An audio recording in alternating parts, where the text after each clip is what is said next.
Un cambio se produjo en el capítulo de mi sueño. El viajero estaba solo como hasta ahora, los seres que lo rodeaban habían desaparecido o estaban en guerra con él, era un buen blanco para el infortunio y la desolación, rodeado de odio y contienda, había dolor mezclado en todo lo que se le servía, hasta que, como el monarca póntico de la antigüedad, se alimentó de venenos, y estos no hicieron efecto, sino que fueron una especie de alimento. Sobrevivió a lo que había sido la muerte para muchos hombres, y le hizo amigas las montañas con las estrellas y los rápidos espíritus del universo mantuvo sus diálogos, y ellos le enseñaron la magia de sus misterios. Para él el libro de la noche estaba abierto de par en par, y voces del abismo profundo revelaron una maravilla y un secreto. Estoy haciendo un gran esfuerzo, Excelencia, le dije al Pacha aquella noche, por no sentirme prisionero aquí. El Pacha clavó la mirada en mí, con los ojos muy abiertos, y empezó a sonreír lentamente. ¿Prisionero, milord? ¿Y mis criados? ¿Dónde están? El Pacha se echó a reír. Había estado de un humor excelente durante toda la comida. En las mejillas mostraba incluso un delicado enrejado rojo de capilares. Extendió un brazo para cogerme la mano, y observé que el tacto de aquellos dedos era mucho menos frío que antes. Excelencia, le repetí, ¿y mis criados? El Pacha movió la cabeza de un lado a otro. Aquí no hacían falta. Así que los he despedido. Ya comprendo. Respiré profundamente, ¿y a dónde los ha enviado? Ah, ¿dónde va a reunirse usted con el señor Bouse? Ah, sí, a Missolonghi. ¿Y podré encontrarlos allí? El Pacha levantó las manos. ¿Por qué no habría de ser así? Sonreí sin alegría. ¿Y yo? ¿Cómo voy a arreglármelas?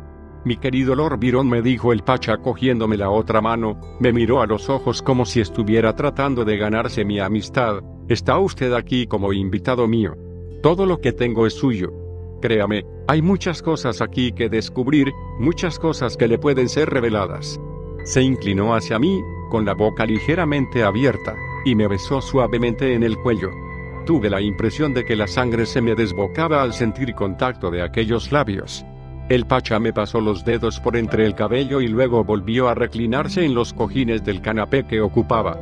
Hizo un gesto de desdén con la mano. No se ponga nervioso por sus criados. He asignado a Giannakos para que le sirva. Eché una fugaz mirada al otro lado de la habitación. Giannakos, la criatura que me había llevado agua la noche anterior, estaba apoyado en la pared del fondo, completamente inmóvil excepto por ciertos movimientos espasmódicos del cuello, que se le ladeaba como sujeto a la cuerda de un ahorcado. Él no es, como diría yo. Miré de nuevo al Pacha. No es muy vivaz, ¿no? Es un campesino. Cuenta usted con otros como él, por lo que he podido ver. El Pacha inclinó la cabeza, sin comprometerse con una respuesta.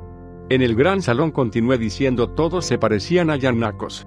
Estúpidos, en cierta manera, como si la muerte se les reflejara detrás de los ojos. El Pacha se echó a reír ligeramente. No quiero filósofos fregando el suelo.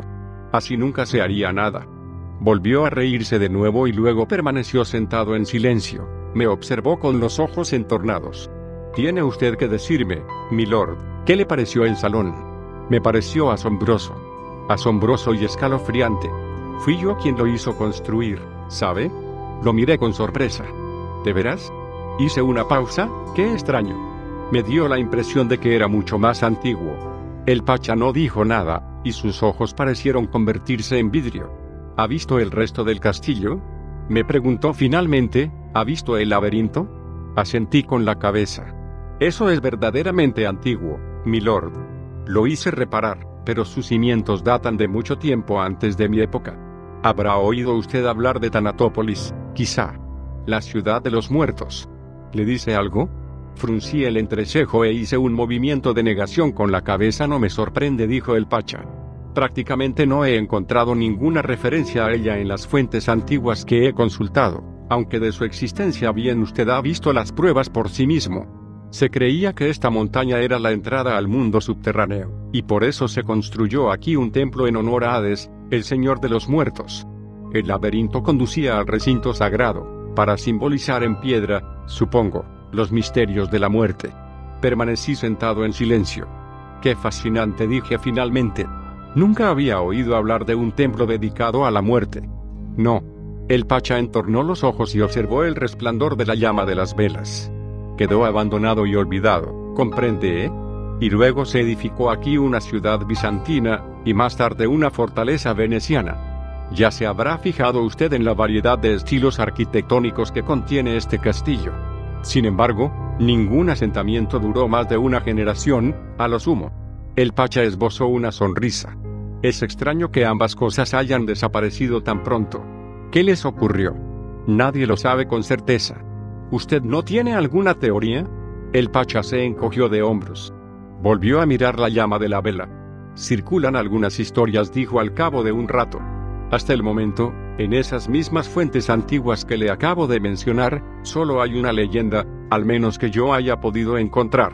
Y en ese relato se dice que los condenados regresaron del Hades y se apoderaron del templo, lo querían para ellos.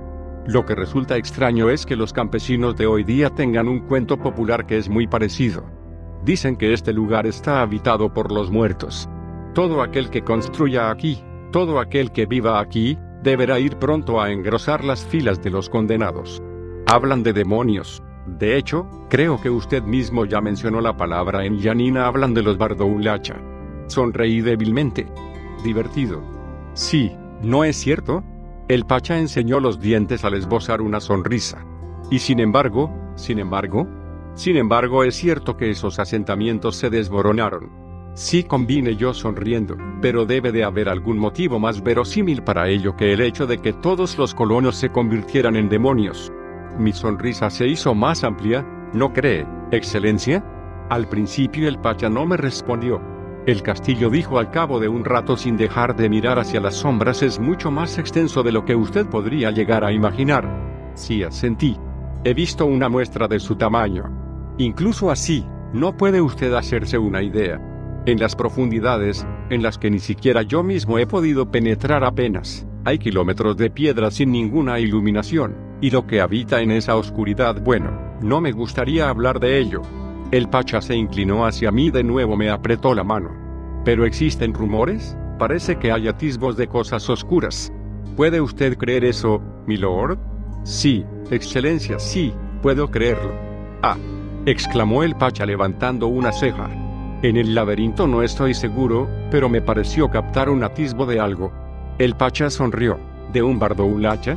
No me gustaría decirlo así, ¿cómo era? Miré fijamente al Pacha a los ojos y luego dirigí una rápida mirada a Yanakos. Era muy parecido a él, Excelencia.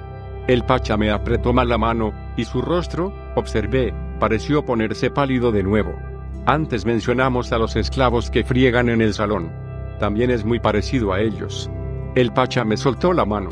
Me miró fijamente, acariciándose la barba, y una sonrisa, como una flor lívida, le asomó lentamente a la palidez de los labios. ¿Qué imaginación tiene usted, milord?, me dijo en un susurro. Incliné la cabeza a un lado.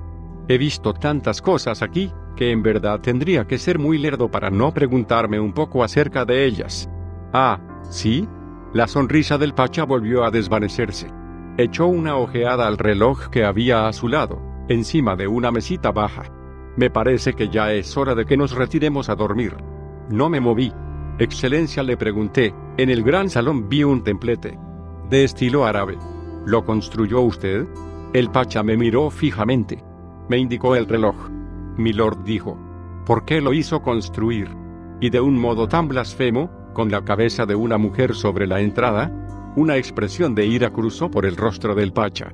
Ya le he dicho, milord, que no me someto a las mezquinas leyes de ninguna religión. Entonces, ¿por qué lo construyó? Si tengo que decírselo, el Pacha se interrumpió, pero luego añadió en un siseo. Lo construí para marcar el punto más sagrado del antiguo templo del mundo subterráneo. El lugar que los antiguos creían que era la entrada al Hades. Construí ese templete por respeto hacia el pasado y hacia los muertos. De manera que Hades es, en su opinión, un dios más grande que Alá. Oh, sí, contestó el Pacha riendo suavemente. Desde luego que sí. Hay escaleras dentro del templete. El Pacha asintió. Me gustaría ver qué hay al final de ellas. Me temo, milord, que eso sea imposible. Olvida que el mundo subterráneo solo es para los muertos. ¿Ha entrado usted en él, Excelencia? La sonrisa del Pacha fue tan fría como el hielo. Buenas noches, milord. Hice una inclinación de cabeza. Buenas noches, excelencia, repuse, y me di la vuelta para dirigirme a la escalera que conducía hasta mi habitación. Inmediatamente Yanako se echó a andar detrás de mí arrastrando los pies. Me di la vuelta de nuevo. Me estaba preguntando por su esclava Aide. ¿Dónde se encuentra esta noche? El Pacha clavó en mí la mirada. Se lo pregunto solo porque he notado que no nos ha estado sirviendo esta noche, continué diciendo. Temo que quizá no se encuentre bien. Tenía algo de fiebre, dijo finalmente el Pacha. Nada serio, espero. En absoluto. Sus ojos parecían echar llamas. Buenas noches, milord. Buenas noches. Subí al dormitorio. Yanakos me siguió. Cerré la puerta con llave, por supuesto, pero sabía que él se quedaría fuera montando guardia, esperando. Me acosté dispuesto a dormir y entonces palpé algo debajo de la almohada. Metí la mano y me encontré con el crucifijo de Aide. Había una nota sujeta al crucifijo. Queridísimo Byron, conserva esto junto a ti. Estoy bien. Sé valiente, pase lo que pase. Estaba firmada Eleuteria. Libertad. Sonreí y encendí una vela. Me detuve y luego encendí todas las velas que fui capaz de encontrar. Las coloqué alrededor de mi cama, de manera que formaban una pared de luz, y luego quemé la nota en una de las llamas. Me quedé contemplando cómo se convertía en ceniza. Mientras lo hacía se me empezaron a cerrar los párpados. Sentí un terrible cansancio. Antes de darme cuenta me había quedado dormido. El Pacha vino a mí en mis sueños. Yo no podía moverme, no podía respirar. No se oía otro sonido más que el ritmo de la sangre en mis oídos. El Pacha se encontraba encima de mí, aquel aborrecible ser de las tinieblas, pesado y dotado de garras similares a las de un ave de presa. Pero mientras se alimentaba de mí bebiendo de mi pecho, sus labios, gruesos y llenos de sangre, tenían la suavidad de las sanguijuelas. Hice un esfuerzo por abrir los ojos. Había creído que los tenía ya abiertos, pero no podía captar ni un indicio de las llamas de las velas. No había nada más que oscuridad, y esta me estaba sofocando. Levanté la mirada y me pareció distinguir la cara del Pacha. Este me sonrió con una pálida y débil sonrisa de deseo, pero luego, cuando le miré a los ojos, vi que no había nada en las cuencas, que éstas solo eran pozos de vacío. Me dio la impresión de estar cayendo en ellos. La oscuridad era eterna y lo era todo. Grité, pero no produje sonido alguno, y luego también yo entré a formar parte de la oscuridad. No había nada más. Permanecí en estado febril durante todo el día siguiente. Salía y entraba en la inconsciencia, de manera que nunca supe con seguridad que era real y que no lo era. Tenía la impresión de ver al Pacha aparecer junto a mi cama. Sostenía en las manos el crucifijo y se reía de mí. Pero, milord, no me decepcione. Si siento desprecio por mi propia religión, ¿cómo quiere que tenga respeto por la suya? Usted cree en el mundo de los espíritus, ¿no es así? El Pacha sonrió y se volvió, dándome la espalda. Alargué una mano para retenerlo. ¿Usted cree en eso, no es cierto? Le pregunté de nuevo. ¿Cree que en este castillo los pasillos están habitados por los muertos? Eso es un asunto completamente diferente, respondió el Pacha con voz tranquila, girándose de nuevo hacia mí. ¿Por qué? Ahora yo estaba sudando profusamente. El Pacha se sentó a mi lado y comenzó a acariciarme el brazo. Lo retiré con rapidez. No lo comprendo, le dije. Anoche me visitó un espíritu. Usted ya lo sabía, ¿verdad? ¿O cree que solo estoy delirando? El Pacha sonrió y no dijo nada. Tenía los ojos como agua plateada. ¿Cómo pueden existir esas cosas?, le pregunté. Si no existe Dios, por favor, dígamelo, estoy fascinado, quiero saberlo. ¿Cómo puede ser? El Pacha se puso en pie. Yo no afirmo que Dios no exista, dijo. El rostro pareció oscurecérsele súbitamente con un frunce de melancolía y altiva desesperación. Puede que exista un Dios, milord, pero si es así, nosotros no le interesamos. Escuche, he pasado por verdaderos horrores y me he familiarizado con la eternidad. He sondeado los interminables dominios del espacio e infinidad de interminables eras. He pasado largas noches sumido en ciencias extrañas y he medido los secretos tanto de los espíritus como del hombre. Mundo por mundo, estrella por estrella, universo por universo, he estado buscando a Dios. Hizo una pausa y chascó los dedos ante mi rostro. Pero no he conseguido encontrar nada, milord. Estamos solos, usted y yo. Hice ademán de ir a decir algo, pero me lo impidió bruscamente con un gesto de la mano. Se inclinó a mi lado y noté que sus labios me rozaban la mejilla.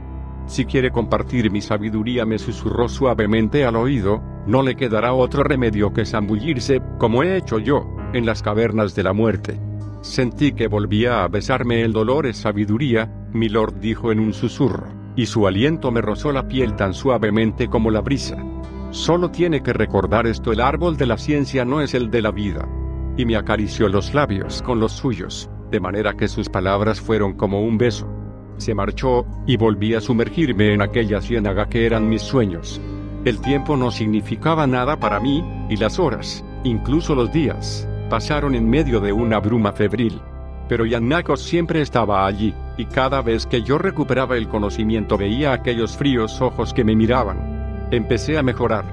Vi, con horror, que una leve herida me cruzaba el pecho. A veces intentaba levantarme, quería buscar a Aide, enfrentarme al Pacha, pero Giannakos se interponía entre la puerta y yo, y todavía me encontraba demasiado débil para pensar siquiera en desafiarlo. En cierta ocasión casi logré traspasar su vigilancia, pero finalmente me sujetó con fuerza con sus manos, tan frías y tan muertas que no pude evitar que un escalofrío de fiebre recorriera mi cuerpo.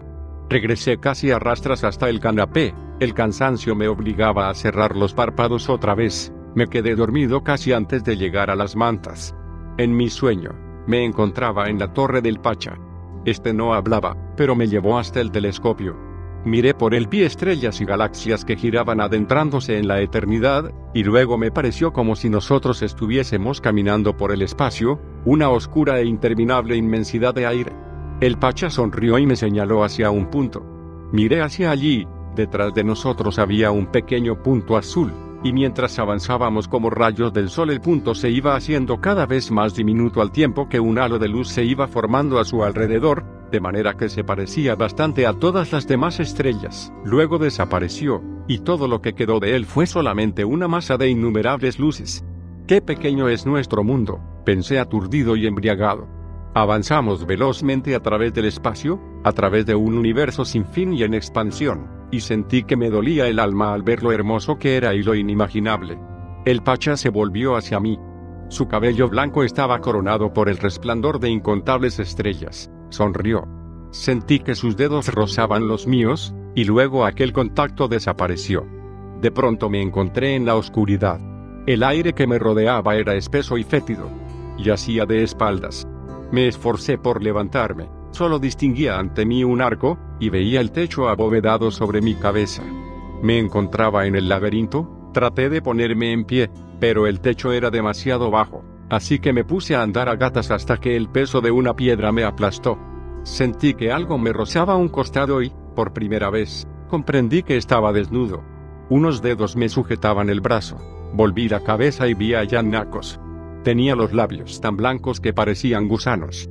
Intenté quitármelo de encima, pero él empezó a alimentarse de mí. Luego sentí que otros labios se posaban sobre mi piel. Era como si me encontrase emparedado en el pozo de los muertos, rodeado solo de cadáveres, delante y detrás de mí, que me bloqueaban la respiración. Y durante todo el tiempo los labios de aquellas criaturas se estaban alimentando, con el avaricioso placer de los gusanos que moran en las tumbas, de un ser vivo, y aquellos labios estaban blandos, fríos y humedecidos con mi sangre. Intenté moverme, pero el peso resultaba demasiado asfixiante. Quise gritar. La lengua de una de aquellas criaturas se retorció dentro de mi boca. Recé pidiendo la muerte, y mientras los horrores comenzaban a desvanecerse, casi llegué a pensar que se me había ofrecido la muerte. Al despertar me sentía muy débil, y cuando observé mi cuerpo vi que tenía magulladuras por todas partes. Aunque me sentía curado de la fiebre, y cuando abrí la puerta de mi dormitorio comprobé que Giannakos ya no me interceptaba el camino. Me siguió, desde luego, comí, servido por la anciana sirvienta. Leí y de vez en cuando pergeñé algún verso. No me acerqué al laberinto y no vi al Pacha ni a Aide. En una ocasión traté de ensillar un caballo, pero Giannakos, al ver lo que yo iba a hacer, empezó a estrangularme para expresarme con toda claridad su opinión acerca de mis intenciones.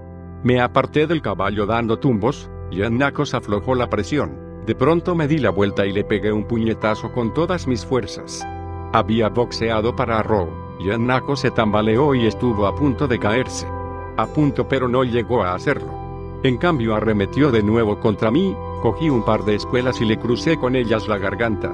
Horrorizado, constaté que la herida no le había causado el menor efecto, únicamente conseguí manchar mi mejor camisa con la sangre de aquella criatura. Durante todo aquel día me sentí desesperado. ¿Cómo podría escapar de aquella cosa, de algo a lo que era imposible matar? Aquella noche lo vi en mi balcón mirando fijamente a la luna. Se volvió hacia mí y vi que tenía la garganta completamente curada. Me estremecí, y, a mi vez, miré fugazmente hacia la luna. En aquellos momentos tenía forma de arco, y me pregunté si Aide también la estaría viendo. Se acercaba el momento en que habíamos acordado emprender la huida. Pero, ¿estaría viva? ¿Estaría yo vivo mucho tiempo más? Cada noche experimentaba la misma somnolencia, y cada noche mis intentos de resistirme a ella eran vanos. El Pacha me mostraba maravillas extrañas, la historia de la Tierra, o los eones del espacio, que parecían pasar ante mis ojos, pero luego volvía a encontrarme abandonado en la oscuridad del laberinto, y me despertaba con magulladuras en la piel. No obstante, al ir menguando la luna también notaba que mis magulladuras disminuían, y me preguntaba qué sería lo que Aide sabía, pues me había advertido que había que escapar bajo un cielo sin luna. Finalmente no quedó de la luna más que una ranura de luz, y aquella noche, mientras yo dormía, el Pacha no se me apareció en su torre. En cambio soñé que me encontraba solo, por encima de mí se alzaba la bóveda del colosal salón, ante mí el templete, con los peldaños que bajaban hacia la oscuridad. Todo se encontraba en silencio, no oía voces en el interior de mi cabeza que me susurraran palabras acerca de la inmortalidad, pero comprendí que el Pacha me estaba convocando, que tenía que reunirme con él en aquel lugar que se encontraba al final de los escalones. Di un paso hacia adelante, nada se movió. La sensación de calma se hizo más profunda y comprendí que me encontraba cerca de algún gran secreto, de alguna clave, quizá, para los misterios de la vida, sí, pensé, y quizá también de los de la muerte. Porque, ciertamente estaba entrando en las profundidades de las que el Pacha me había hablado, de las cuales surgía el árbol de la ciencia y el fruto prohibido. Empecé a apresurarme, había una puerta, que estaba abierta de par en par. Al final de la escalera, cogería la manzana y comería su carne. Byron mío. Me desperté, Byron mío. Ahora abrí los ojos. Aide. Me incorporé para besarla. Me abrazó con fuerza y luego se puso en pie. Estaba más hermosa que nunca, pero muy pálida, mortalmente pálida. Tengo que volver junto a él, me dijo en un susurro, pero mañana nos iremos. ¿Has estado? ¿Te encuentras bien? Sí. Me dedicó una sonrisa y luego volvió a besarme con urgencia. ¿Las provisiones?, me preguntó sin dejar de besarme. ¿Están preparadas? Las tiene tu hermano. Mañana por la mañana tiene que comunicarle que partimos a mediodía. Haré todo lo que esté en mi mano, le dije, pero hay un problema, un pequeño obstáculo. Hice una pausa y la miré fijamente con súbita sorpresa. ¿Has logrado entrar a pesar de Giannakos?, le comenté. Aide echó una fugaz mirada a la puerta. Sí, respondió. Se agachó y cogió el crucifijo. Mátelo, me dijo sin emoción al tiempo que me lo entregaba. Cogí la cruz. Ya lo he intentado. Pero al parecer es capaz de sobrevivir a cualquier herida que pueda infligirle. En el corazón, me susurró Aide. Se acercó a la puerta. Giannakos, lo llamó suavemente. Giannakos. Como un oso tambaleante, la criatura respondió a la llamada. Aide se puso a cantarle mientras le acariciaba las mejillas y le miraba dulcemente a los ojos. Una débil expresión de perplejidad nubló el vacío existente en la mirada de la criatura. Una única lágrima rodó por la mejilla de Aide y cayó sobre la mano de Giannakos. Este miró a aquella lágrima. Luego volvió a levantar la mirada hacia Aide e intentó sonreír, pero era como si los músculos se le hubieran atrofiado. Aide me hizo una seña inclinando la cabeza, dio un beso a la criatura en cada mejilla y en ese momento yo le clavé profundamente el crucifijo en el corazón. Giannakos gritó, un sonido terrible y de otro mundo, mientras un chorro de sangre rociaba el balcón. Cayó al suelo, y allí, ante nuestros ojos, empezó a descomponerse. La carne se encogía, retirándose de los huesos y de los músculos, y los intestinos se le derritieron formando una sopa nauseabunda. Lo miré, revuelto y asqueado. Venga, me dijo Aide en voz baja, tírelo al río. Conteniendo la respiración, envolví el cadáver en un tapiz, luego le arrojé por el balcón al río Aeron. Me volví de nuevo hacia Aide. ¿Qué era? Le pregunté. ¿Quién era? Ella me miró. Era mi hermano, dijo por fin. La miré, horrorizado. Lo siento muchísimo. La tomé en mis brazos. Sentí que un único estremecimiento le sacudía el cuerpo, luego miró hacia mí y comenzó a caminar hacia la puerta. Tengo que ir, me dijo con voz distante. ¿Dónde nos veremos mañana? Le pregunté. En la aldea. ¿Conoce las ruinas de la vieja iglesia? ¿La gran basílica? Sí. Nos encontraremos allí. Haga que nos envíen allí las provisiones. Me reuniré con usted a mediodía. Debemos escapar a la luz del día. Se llevó una de mis manos a los labios. Y luego, mi queridísimo Byron, debemos rezar a la libertad y esperar que ella nos sonría. Volvió a besarme la mano, luego dio media vuelta y, antes de que yo pudiera sujetarla, ya había desaparecido de mi vista. No la seguí, no me parecía que hubiese nada que yo pudiera decir o hacer para ayudarla. En cambio volví a salir al balcón. Todo el cansancio que tenía momentos antes había desaparecido. Por encima de las montañas orientales los primeros tonos rosados del alba empezaban a acariciar las nubes. En cuanto se hizo de día me deslicé hasta los establos y luego bajé por el camino. Las 3 puertas estaban abiertas y nadie trató de detenerme. Llegué a la aldea sin que nadie me viera. Até el caballo a la puerta de la casa de Gorgio, entré en ella y llamé a Petro. Un niño me observó detenidamente desde un rincón de la habitación. Tenía la cara demacrada y estaba pálido a causa del hambre. Le ofrecí una moneda, pero él no se movió, ni siquiera parpadeó. ¿Está tu padre en casa?, le pregunté. Hice saltar la moneda en mi mano, arriba y abajo, y de pronto el niño cruzó la habitación como un rayo y me la arrebató de la mano. Al coger la moneda me arañó con una de sus uñas, se detuvo en seco mientras un diminuto chorro de sangre brotaba del arañazo, sangre que lamí con la lengua. ¿Y tu padre?, volví a preguntarle. El niño continuó mirándome fijamente e intentó cogerme la mano. Le di un ligero cachete en la cabeza, y creí que iba a morderme a modo de respuesta. Pero entonces entró Petro, le gritó algo al niño, y este se refugió en las sombras de otra habitación. Petro miró al niño mientras este salía y luego se volvió hacia mí. ¿Milord?, preguntó. Tenía la voz rara, casi distante, pero los ojos le brillaban como siempre. Le comuniqué lo que había ido a decirle. Petro asintió y prometió que todo estaría dispuesto. ¿En la vieja basílica?, le pregunté para asegurarme. Petro volvió a asentir. En la vieja basílica. En el rincón del fondo, el que se encuentra junto a la torre en ruinas. Le agradecí sus esfuerzos. Petro me hizo una inclinación de cabeza con una rigidez que yo no recordaba de antes. Le pregunté si su padre se encontraba bien. Petro asintió. Muy bien, masculló. Me di cuenta de que deseaba que lo dejase en paz. Me alegro, dije mientras salía de espaldas por la puerta. Por favor, salúdalo de mi parte. Petro asintió de nuevo, pero no dijo nada más. Monté en mi caballo y seguí cabalgando sendero abajo. Petro me estuvo observando mientras me alejaba. Casi podía sentir sus ojos fijos en mi espalda. Recordé, y en realidad en aquel momento lo comprendí por primera vez, que Yanakos había sido su hermano. ¿Sabría Petro la verdad? Yo confiaba en que no.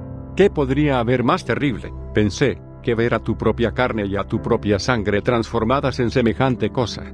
Era mucho mejor creer que estaba muerto. Pero Aide sí lo sabía. Aide había vivido día a día junto a aquella criatura, y ella era mujer, griega y esclava. Sí, pensé, la llama de la libertad brilla con más fuerza entre los muros de una mazmorra, y el espíritu se remonta hasta lo más alto, sin cadenas, a pesar del peso de las mismas. Yo iba a rezarle a la libertad, como Aide me había dicho que hiciera, pero el rostro de esa diosa sería el de la propia Aide. Bajé cabalgando por el camino de la montaña para cerciorarme de que no hubiera ningún obstáculo en nuestra huida. Todo parecía estar despejado. Delante de mí, a lo lejos, se veía un penacho de nube negra, pero, por lo demás, el cielo estaba azul y luminoso. Miré fugazmente al sol. Estaba muy alto, debía de ser ya mediodía, pensé. Volví cabalgando hasta la aldea y entré en la basílica. Al pasar por la entrada principal vi que no había en ella más que un vacío armazón. Los cascos de mi caballo encontraron eco entre las ruinas. Vi la torre inmediatamente, estaba 15 o 20 pasos más allá de una desnuda extensión de escombros y hierbas, donde en otro tiempo se había alzado el altar. No había nadie. Saqué el reloj, aún no eran las 12. Me puse a esperar a la sombra de la torre, pero no venía nadie, y el silencio parecía reverberar como el calor ante mis ojos. «Maldita sea», exclamé. «Ni siquiera han traído las provisiones». Volví a montar en la silla del caballo y cabalgué hacia la casa de Petro. Llamé a la puerta repetidamente. No obtuve respuesta. Entré y llamé a Petro en voz alta, pero seguí sin tener respuesta. Miré a mi alrededor, lleno de desesperación. ¿Habría descubierto nuestros planes el Pacha? ¿Habría apresado a Petro y a toda su familia? Fuera, atado a un poste, encontré un caballo, un hermoso animal que Petro solo podría haber comprado con mi oro. Lo desaté y me lo llevé conmigo a la torre de la basílica. Allí volví a atarlo a la sombra de la escalera y luego saqué el reloj. Eran casi las 2. Monté rápidamente en mi caballo y galopé todo lo veloz que pude por el camino que llevaba al castillo. De nuevo el camino estaba desierto.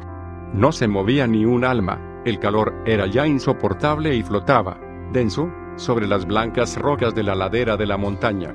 Antes de pasar por la puerta del castillo eché un vistazo hacia atrás. El horizonte tenía nubarrones de un profundo color púrpura, y a lo largo de los márgenes de la tormenta que se avecinaba se veía el brillo de la electricidad. Tendríamos que apresurarnos, pensé. La oscuridad, como un depredador al acecho, se alzaba lentamente para tragarse el sol. Corrí por interminables pasillos vacíos. «Aide», gritaba, «Aide». Pero sabía, mientras la llamaba, que no obtendría respuesta, y cada nueva habitación, cada pasillo, estaba tan vacío como el anterior. Me encontraba en el laberinto. Me detuve para comprobar mi pistola y luego continué corriendo, llamándola como antes, mientras notaba que la desesperación me atenazaba la garganta juntamente con el miedo, aquel miedo tan familiar que me entumecía y que parecía criarse en el aire del laberinto y agotar a todo aquel que se atreviera a penetrar en él. Pero esta vez no vi nada entre las sombras, ningún destello de movimiento, como había visto en la ocasión anterior.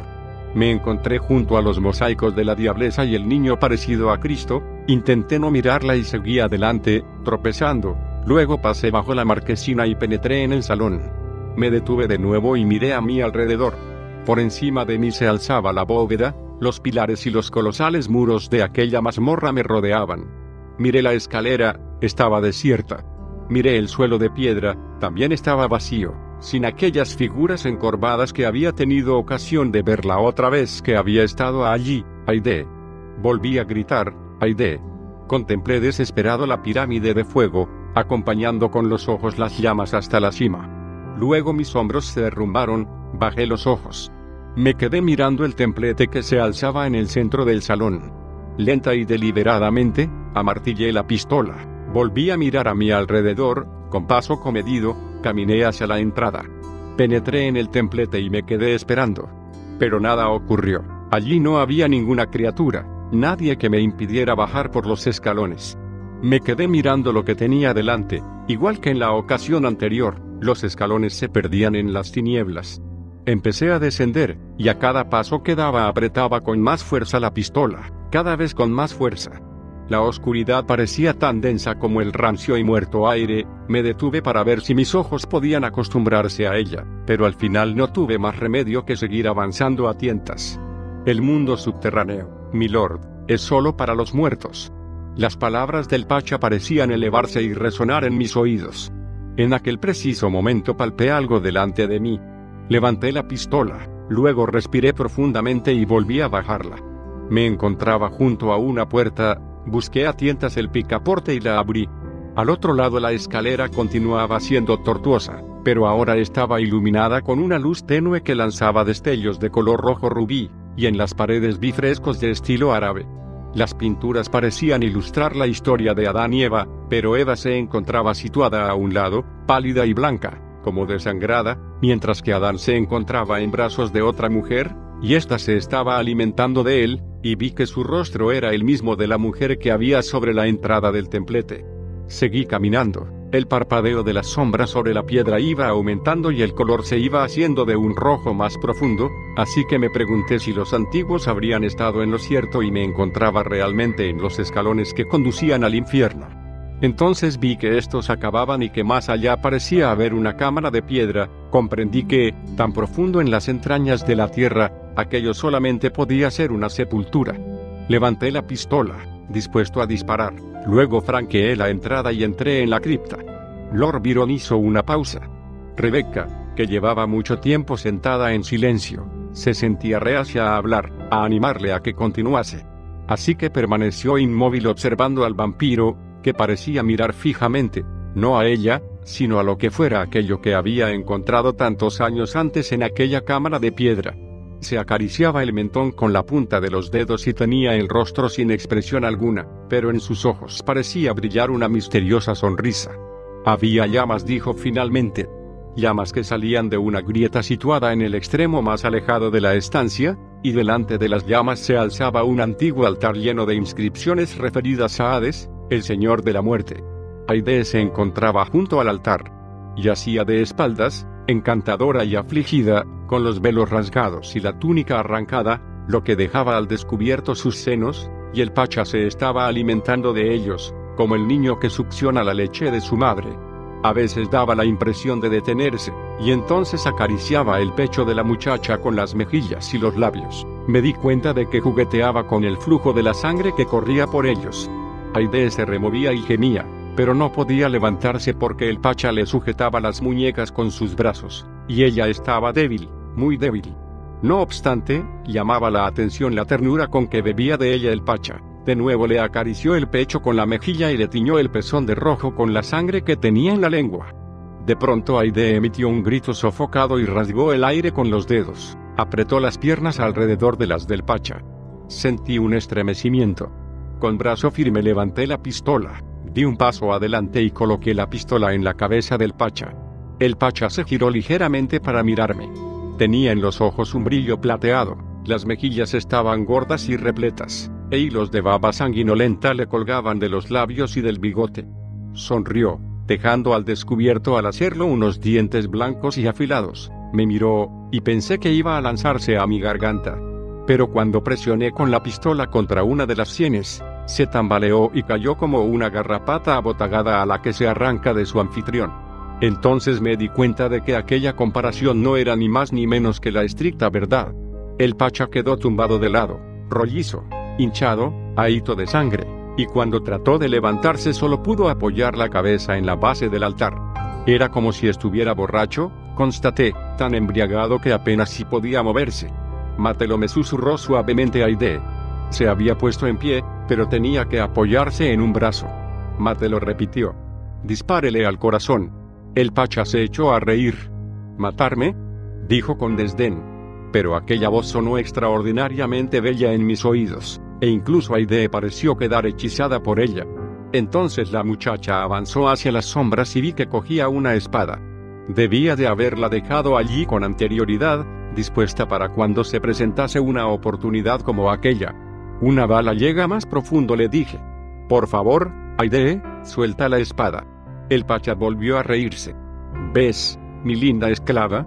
Tu deslumbrante libertador nunca me matará. Está demasiado ansioso por saber todo aquello que yo puedo revelarle. Mátelo, repitió Aide. De pronto se puso a gritar, mátelo ya. Mi mano seguía tan firme sobre la pistola como antes. La basílica, le dije en un susurro. En la torre en ruinas, espérame allí. Aide me miró fijamente. No caiga en la tentación. Levantó una mano para acariciarme y luego me susurró al oído, no me traicione, Byron, o se condenará en el infierno. Se dio la vuelta y se dirigió a la escalera. Nos veremos en la torre en ruinas, añadió, y luego se marchó. El pacha y yo nos quedamos a solas. Avancé hacia él. Voy a matarle, le dije sin dejar de apuntarle al corazón con la pistola. No se engañe, Excelencia, pensando que no lo haré. El pacha sonrió perezosamente. ¿Engañarme? Lo miré fijamente y mi mano empezó a temblar. La sujeté hasta mantenerla firme de nuevo.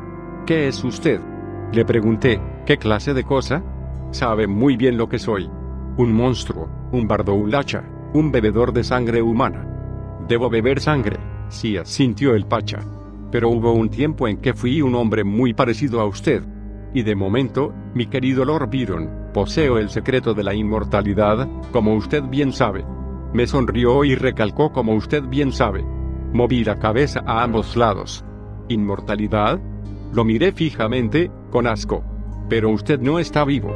Es una cosa muerta. Puede que se alimente de la vida, pero usted no la posee, no lo piense ni siquiera un momento.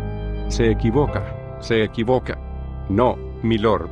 El Pacha levantó una mano hacia mí, ¿no se da cuenta? La inmortalidad se encuentra en una dimensión más allá de la vida. Debe usted limpiarse el cuerpo de arcilla y la mente de pensamientos mortales. Me rozó los dedos, y en aquel contacto sentí el pulso de algo cálido y vivo. No tenga miedo, milord. Sea joven y viejo, sea humano y divino, esté por encima de la vida y por encima de la muerte. Si puede aunar todas estas cosas en su ser, y en sus pensamientos, entonces, milord, habrá descubierto la inmortalidad. Lo miré fijamente. Su voz tenía la dulzura y la sabiduría de un ángel. Dejé caer el brazo a un lado. No lo comprendo, le dije, impotente. ¿Cómo puede ser verdad? ¿Duda de mí? No le contesté. Pero continué mirándole a los ojos, y estos se fueron haciendo más profundos. Parecían las aguas de algún hermoso lago que subieran para enfriar mi repulsión y mi miedo. Hace mucho tiempo, dijo el Pacha suavemente, en la ciudad de Alejandría, yo era un maestro de ciencias. Estudié química, medicina, filosofía, leí a los sabios antiguos, a los egipcios y a los griegos. Me hice maestro de sabidurías enterradas y verdades largo tiempo olvidadas. Empecé a soñar que la muerte podía conquistarse. Soñaba con descubrir el mismísimo elixir de la vida. Hizo una pausa.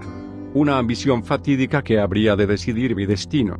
Llegó hasta mí en el año 20 de la era musulmana, durante el reinado del califa Othman según el calendario cristiano, en el año 642. Vi que me estaba ahogando en sus ojos. Tenía que aferrarme a mi escepticismo. Tenía que creer que me estaba mintiendo. Pero no podía. De modo que fue entonces cuando encontró el elixir de la vida, le dije. Pero el Pacha negó con un movimiento de cabeza. No respondió. No lo encontré entonces, ni tampoco luego, aunque lo he buscado en las ciencias modernas igual que lo busqué en las antiguas. De nuevo movió la cabeza. Si existe, hasta ahora me ha esquivado. Le hice un ademán con la pistola. Entonces, ¿cómo? Se me apagó la voz antes de terminar la frase. ¿No se lo imagina? Me lo imaginaba, desde luego. No dije nada, pero sí, me lo imaginaba. El Pacha cogió de nuevo mi mano. Tiró de mí hasta que me obligó a ponerme a su lado. Me sedujeron, me dijo en un susurro. Durante un año el rumor había ido creciendo en Alejandría. Lilith está aquí. Lilith, la bebedora de sangre, está aquí. Se habían encontrado unos cuerpos, blancos porque estaban desangrados, abandonados en las encrucijadas y en los campos. Habían venido hasta mí algunas personas, pues mi reputación era grande, porque tenían miedo. Les dije que mantuvieran alto el ánimo, que no existía ninguna Lilith, ninguna princesa ramera que pudiera bebérseles la sangre. Sin embargo, mientras les decía aquello, sabía que la verdad era otra, porque yo mismo estaba siendo visitado por Lilith, quien me estaba mostrando, como yo se las he mostrado a usted, las cumbres de la inmortalidad. Me apretó con fuerza el brazo. Esas cumbres, milord, sí son reales. Si le cuento lo que me ocurrió a mí es solo para que pueda comprender lo que le estoy ofreciendo: la sabiduría, el deleite, el poder de otro mundo. ¿Ha oído hablar de Lilith? ¿Sabe quién es verdaderamente? Según la leyenda judía, fue la primera mujer de Adán, y los hombres la han venerado desde los albores de los tiempos. En Egipto, en Ur, entre los cananeos, se la ha conocido como reina de los Sukkubi, la reina de todos aquellos que, como yo, poseen la sabiduría que engendra el beber sangre humana. Me acarició la garganta y luego me pasó un dedo por la pechera de la camisa. Comprenda esto, milord, no le ofrezco la vida ni le ofrezco la muerte, sino que le ofrezco algo tan antiguo como las propias rocas. Prepárese para ello. Prepárese, milord, y esté agradecido. Me besó salvajemente. Noté sus dientes contra mis labios y probé el aroma de sangre que él tenía en la boca. La sangre de Aide. Me encogí, acobardado. El Pacha debió de notarlo, porque me sujetó con fuerza e intentó retenerme junto a él en el suelo. pero conseguí liberarme y volví a ponerme en pie. El Pacha levantó la mirada y la fijó en mí. No tenga miedo, milord, me dijo. Alargó una mano para acariciarme una bota. Para que no me sedujeran, también luché al principio. Levantó el dedo y me recorrió la pierna hacia arriba. Despacio, le apunté con la pistola. Al verlo, el Pacha se echó a reír con una burla fría de codicia y desprecio. De pronto, como una bestia salvaje, con la boca abierta, me saltó a la garganta. Disparé, y en la confusión erré el tiro, aunque la bala le dio en el abdomen. El Pacha se llevó la mano a la herida, vio la sangre que le corría por entre los dedos y luego me miró, atónito. Disparé de nuevo, esta vez le di en el pecho y el impacto lo lanzó de espaldas contra la piedra del altar. He escogido la vida, dije, de pie por encima de él. Rechazó el don que me ofrece. Le apunté al corazón y disparé, el pecho le desapareció en un amasijo de huesos y sangre. El Pacha gimió y todo su cuerpo se convulsionó, levantó una mano como para cogerme, luego el brazo volvió a caer y el cuerpo quedó inmóvil. Lo toqué con el borde de la bota, luego me obligué a tomarle el pulso, no encontré nada, ni rastro de vida. Miré al Pacha durante un segundo más, mientras él yacía con la cabeza contra el altar en honor a Hades, luego di media vuelta y me marché dejándolo allí. Por fin había algo muerto en aquel santuario de los muertos.